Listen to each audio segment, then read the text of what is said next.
మా చాన్విత బర్త్డే అయితే వచ్చేసింది. బర్త్డేకి ఇంకా 2 days ముందు చాన్విత వీడియో కాల్ చేసి చందన అత్త నా కోసం నా హ్యాపీ బర్త్డేకి గిఫ్ట్ తీసుకురా అని చెప్పింది. కోడళ్ళు నోరు తెరిచి అంత ముద్దుగా అడిగితే తీసుకోకుండా ఉంటామా మరి?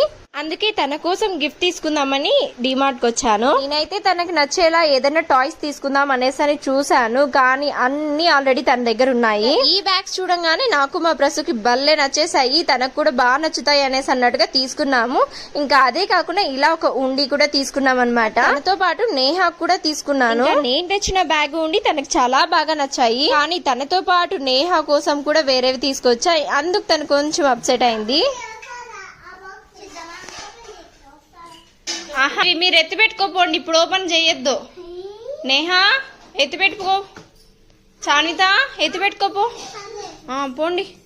అలా ఇద్దరికి చెప్పేసి ఇంకా కామ్ చేసేసాను. పిల్లల మధ్యలో కూడా కాంపిటీషన్ వేరే